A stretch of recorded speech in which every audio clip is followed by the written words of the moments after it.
I hope everyone can hear me. My name is Arnie Olsen. I'm a senior partner at E3, and my hard stop is a little closer to 9:30. So Okay, I'll try to I'll try to get through the material quickly and leave time for questions. So if you can go ahead and go to the next slide. Just a little bit of background. If you're not familiar with E3, we're a San Francisco-based consultancy with offices New York, Boston, and Calgary. Long history of working on transmission issues in the West. We have a wide range of clients: public sector, private, environmental advocacy organizations. As for myself, I grew up in Wenatchee and spent 6 years at the energy office in the 90s before I moved down to San Francisco. So lots and lots of background and history in the Northwest. So next slide, please. Stu asked me to just kind of give you an overview of how transmission planning works, and particularly regional transmission planning in the Northwest, in California, and elsewhere. So this is a bit of a, maybe a bit informal. It's a bit of my own views on how this works. So hopefully you'll take that for what it's worth. It's not E3's official views or anything like that, but it's a little bit of interpretation, let's say. So when we look at the literature for deep decarbonization, we find transmission is really critical. There are 4 particular use cases that emerge from the literature. Connection of remote renewable resources is probably the most obvious one. Wind in the Great Plains, offshore wind, bringing that to load centers. There are some others, harvesting load and resource diversity across neighboring regions with differing resource and load characteristics. Reliability and grid strengthening, you might think of the ERCOT example of how much they might have benefited from having additional transmission to neighboring regions during the winter storm Uri a couple of years ago. Electrification is going to be a big theme for transmission. We're going to significantly increase the peak demand for electricity, particularly in constrained regions like the Puget Sound Basin, and we'll need to plan our transmission with that big increase in peak in mind. 2 key barriers that I'll come back to throughout the presentation to interregional transmission. First are need determination, figuring out which transmission you really need because it's expensive. And then secondly, allocating the cost of that transmission and who has the authority to do that and where that all sits. So if we go to the next slide, please. So just a quick overview of how this all works in what we call the open access transmission tariff era, which was kicked off in 1996 when FERC rules opened up transmission access to third parties. Access is governed by FERC rules and tariffs. The rules for access were designed really to protect existing rights holders from encroachment by new uses. They were designed to protect the rights of entities that have entered into the transmission connection request queue, which is based on first in time. And it really is these transmission service requests is what triggers new transmission construction almost everywhere. So it's kind of a first in time approach that, in my view, this is something that was designed by lawyers and not by transmission engineers. It was designed to protect property rights for people to use these facilities for their economic purposes. And as a result, the transmission planning process it's piecemeal. And it's not proactive and forward-looking. Now, RTOs have a little bit of ability to step outside of that because they do transmission planning potentially on a forward-looking basis across broad regions.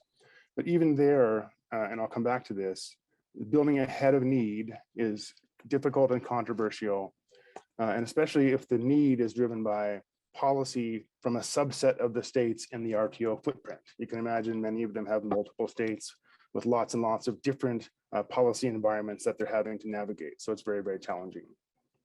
If you go to the next slide, please. So transmission planning and development is subject to what I call a confusing mix of state and federal jurisdiction. Again, in many regions, it's governed by RTOs. They're responsible for planning transmission across their footprints. You can see from the map on the right, some of those footprints are quite large. So they have the geographic scope that's needed. They have the authority also to allocate costs. Remember that. That was the second key barrier to determining regional transmission construction is you need the ability to allocate costs. RTOs have that ability. Outside of RTOs, it's largely a state jurisdictional process. States issue need determination certificates, citing bodies such as this one, and the federal government really only regulates the rates, terms, and conditions of wholesale transmission service that one system might sell to another. So the federal role outside of these RTO regions is really quite limited. Even in the RTO regions, siting and permitting, crucially, is still done by the states. So in effect, even in the RTO regions, the states still have almost a veto power over these regional transmission projects, because you still have the companies still have to go to the state authorities to get permits and land acquisition, et cetera, for their projects. If you go to the next slide.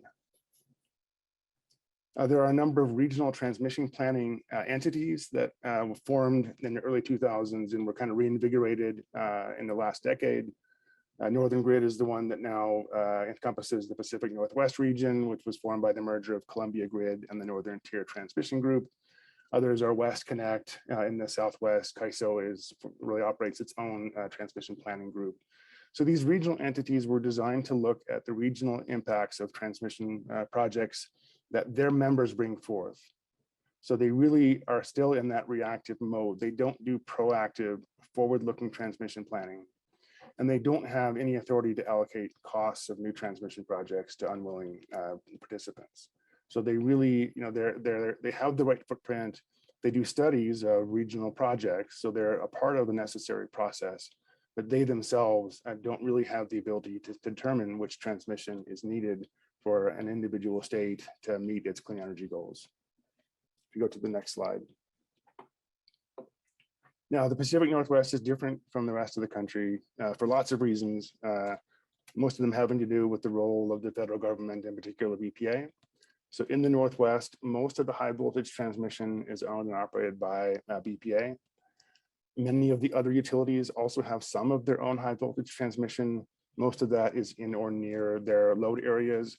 Many of them rely on Bonneville for long distance transmission service. So they'll take point-to-point service from Bonneville to bring resources from remote locations to their load areas. So Bonneville has some of the functions of a regional transmission planning entity, or even a regional transmission operator for the Northwest, but it's somewhat limited. And even BPA has limited authority to plan and build ahead of need. I mean, determining that need, again, is the real challenge. And BPA, with its federal oversight and its need to go to the Congress, in effect, to finance any new transmission projects, the fact that it serves a multiple state region makes it difficult even for BPA to plan ahead of need for the long-term clean energy plans of Washington, Oregon, and the other states. So if we go to the next slide. Moving into California a little bit, I know you've had some interest in the California process. California is the CAISO is a single state ISO, the California ISO. So it does have a bit of a clearer line of sight, as I say, to plan transmission for state policy needs. And they really have embedded their process within the sort of infrastructure of state organizations in California. They can do reliability transmission planning, they can do economic transmission planning, and they can do policy-driven transmission planning. They have both formal authority from FERC, but then also from the state to engage in planning ahead of need for policy policy needs. And again, they're embedded very much within that infrastructure of California government. In effect, they receive from the PUC in California the renewable resource build-outs that are consistent with the state's long-term plans. Through the state IRP process. They then study what transmission is needed to deliver those resources reliably to load, meet the reliability and the clean energy goals. So they do in effect have, again, a broader mandate than some of the other RTOs and most of the other transmission planning entities in the country. If you go to the next slide. Even still, their transmission planning has been largely reactive. It's been largely based on where are the renewable resource developers locating their projects, what transmission service requests, interconnection requests have we received, and if those are all kind of located in a single area, they've done some bundling of those, clustering of those projects into groups and studying transmission for this group of projects rather than one by one. So that's an improvement. But it still has largely been where are renewable developers locating their projects. and less about, over the next 10 or 15 or 20 years, where might we like them to locate their projects. And mostly they've done a 10-year out transmission plan. So that kind of lines up with the development timeline anyway. They did now in 2021, for the first time, release what's called a 20-year outlook study. So this was a kind of a new thing that the CAISO wanted to do, just in conjunction with the SB 100 activities with the state agencies, the recognition that really the business as usual is probably not going to work, just given the scale of the build out that's required for California to meet its goals. I look at this as a bit of a dry run. Their resource build out that they used for that study came out of a study that the Energy Commission led, called the SB 100 study. It was an informal study looking broadly at potential needs for new renewable resources. It wasn't formally out over the PUC's IRP process. So it's a bit of a dry run. And even by the time the study was released, some of the assumptions were already a bit outdated. The price tag, as it says, for the transmission that was identified is $30.5 billion. Now that's a big number. It's over 20 years. It's with a lot of increased load, so it doesn't add up to a big impact on rates, but it still is a big number. There's going to be a lot of process that we go through before we determine exactly which of the transmission projects will be needed. And really the process of moving those long-term projects identified in this outlook study into real projects is still a bit unclear. And if you see the map there, one of the big areas of new need that was identified was offshore wind, 4 to 7 gigawatts of offshore wind in the North Humboldt area, 3 to 4 gigawatts of offshore wind in the Central Coast area. So those are big numbers, and you kind of need the scale to be able to make the offshore wind economic. So I think this kind of a process can be very helpful at identifying what that scale would be, gathering up the momentum needed to get that scale, and planning out the transmission projects, not piecemeal, but as a whole. What kind of network do we need to integrate this quantity of offshore wind? So that will be very helpful. The other area of new need that you might see is that Wyoming, Idaho wind on the top right. So 5 gigawatts of out-of-state wind was identified as part of that process. So even here now, and at the bottom right, there's 5 to 6 gigawatts of New Mexico wind as well. So now even here, California isn't big enough to do all of this on its own. For those projects to come to fruition, it's going to have to engage in some kind of an interstate transmission planning process involving its neighboring states as well. So if we go to the next slide. So just to summarize, point one here, maybe it's stating the obvious, but multi-state transmission planning requires cooperation from multiple states. It's really as simple as that. Each state has jurisdiction over the land use in its own area. Each state has jurisdiction over the incorporation of transmission costs into retail rates in its own area. States have a lot of authority, and that's both good and bad in different ways. There currently isn't any entity in the Northwest that can effectively do a long-term forward-looking regional transmission plan. Even in RTO regions, RTOs have the footprint, they have the cost allocation authority. Building ahead of need is a struggle, and states still have siting and permitting authority. So even multi-state RTOs can't, they're not a panacea, it still is hard. And then given kind of where you are now, number 4, my recommendation for moving the ball forward is really informal coordination among the states, the utilities, BPA, and other stakeholders through multi-state working groups, just trying to gather good technical information about which transmission projects might be needed, might be helpful, where they might be located. You can't bind anybody's state siting process. That's a judiciary process that needs to look at the evidence that are in record in the process. So you can't bind those in advance. But you can move the ball a long way with informal coordination and just gathering people together and gathering technical information together. So that I think would be the most promising next step. So I think with that, there is a little bit of time left for questions. Great, Arnie, thank you. How much time, just so I make sure to manage it so we don't catch you here? I got about 10 minutes. Okay, great. So why don't we see if folks have any questions. I'm going to ask that any reflections and what we should do as the TCWG, we can wait after Sarah's presentation because it dovetails well, but I'd love if folks have any clarification questions for Arnie, that would be awesome. So please hit Alt-Y or the reactions button to raise your hand.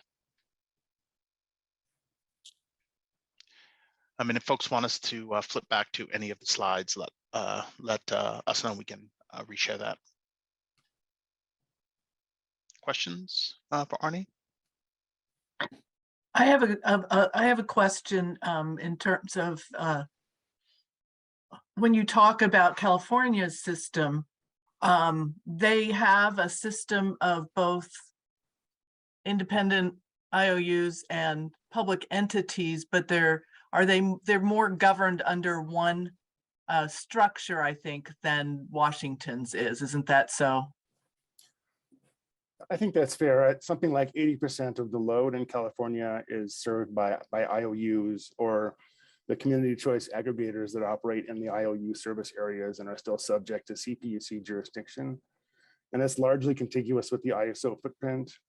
There are some municipal utilities in the ISO as well, City of Palo Alto, for example. So it's not entirely clean like that, but yeah, the PUC has a lot of authority over the planning, procurement activities of those entities, and their footprint is pretty close to contiguous with the CAISO. There is some informal coordination with Sacramento Municipal Utility District and the Los Angeles Department of Water and Power as well, but they run their own separate balancing areas, sort of like Seattle and Tacoma. Thank you. Great, thank you. I've got Glenn Clint. Glenn. Good morning, Arnie. I wondered about the role of the Bonneville Power Administration in doing the planning that you're talking about here for the Northwest. And I know that BPA does a lot of transmission planning itself for its own system, and then it also participates in Northern Grid.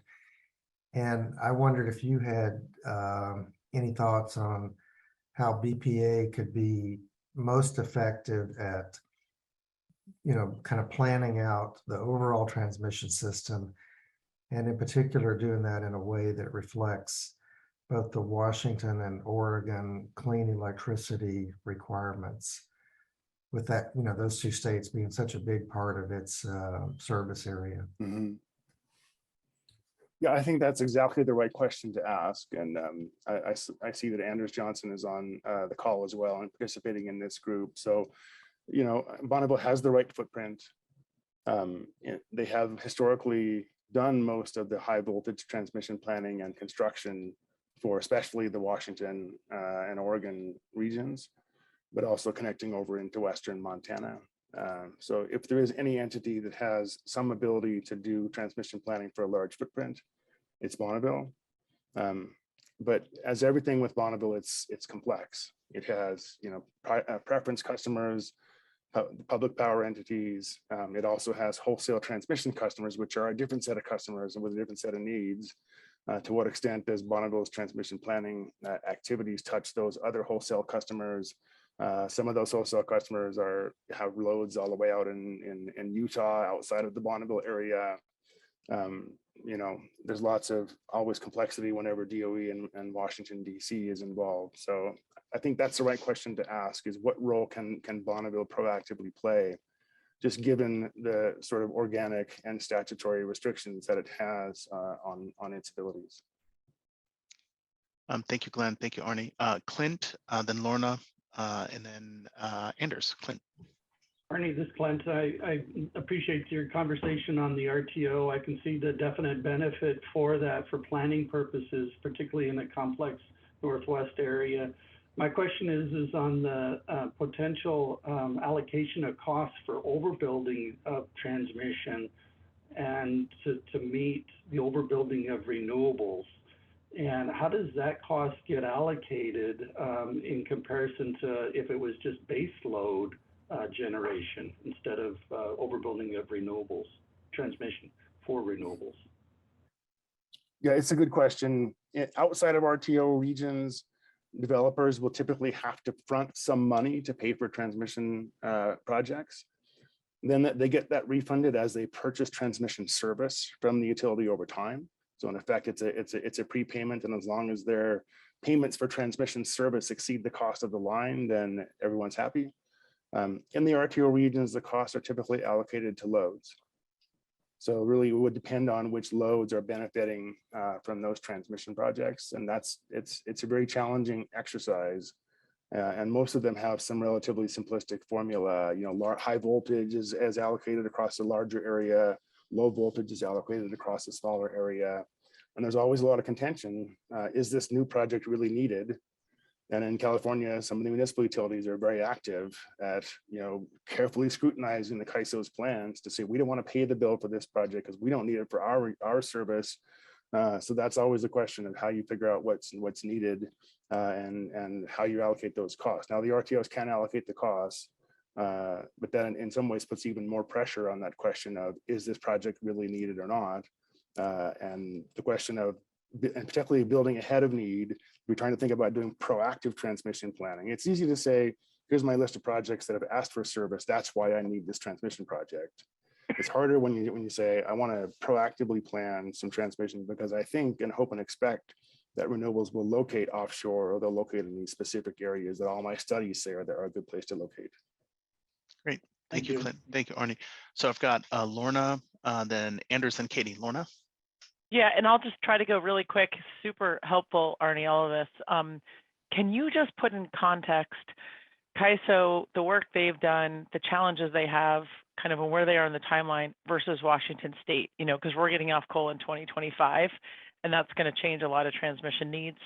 California's been off coal, just can you compare California versus Washington in terms of kind of the transformation process?